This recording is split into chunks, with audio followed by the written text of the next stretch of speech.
Bon bah ce confinement c'est pas une excellente nouvelle pour nous les cyclistes, c'est-à-dire qu'on va devoir rester enfermé pendant une durée pour l'instant indéterminée. On est parti sur 2 semaines, ça pourrait durer. Voilà, ce qu'on va vous proposer nous c'est une séance, c'est 4 semaines de séance d'home trainer à raison de 3 ou 4 fois par semaine. C'est également une excellente idée pour vous si vous êtes novice, si vous ne maîtrisez pas encore les entraînements par intervalle, c'est ce qu'on va vous proposer.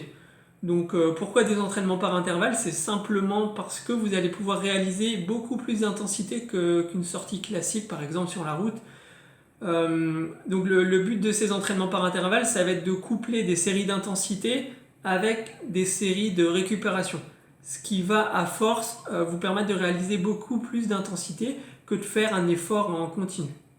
Et cet effort en continu vous nécessiterait une beaucoup plus longue récupération, tandis que fractionner comme ça en plusieurs morceaux, voilà, le gain va être beaucoup plus important, vous allez progresser beaucoup plus, avoir une meilleure progression de vos valeurs physiologiques, gagner beaucoup plus en récupération.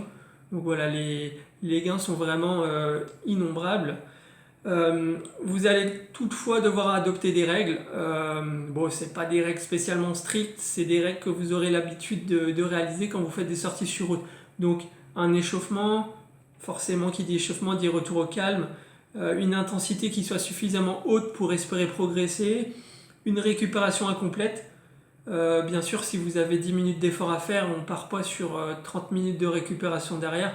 Le but quand même, c'est d'avoir une récupération qui soit incomplète et qui vous permette de quand même forcer et d'avoir votre fréquence cardiaque qui augmente au fil de chaque série. Donc je parle de fréquence cardiaque, vous pouvez adopter des outils justement pour vous aider à contrôler votre intensité. Donc d'un point de vue outil, vous allez avoir le capteur de puissance ou la fréquence cardiaque. Ces deux outils seront adaptés sur les semaines qu'on vous propose et sur toutes les séances. Donc notamment en fonction de votre FTP en termes de capteur de puissance et également votre sensation. Donc c'est pas un outil mais c'est votre outil perso, c'est ce qui va vous permettre vraiment de mesurer si un effort est vraiment fiable vis-à-vis de votre capteur de puissance. Et pour ceux qui n'en ont pas, voilà, c'est l'outil qui est actuellement, c'est l'outil de mesure, on va dire l'outil de mesure perso qui est actuellement le plus fiable. Voilà, et dernier outil, le chrono.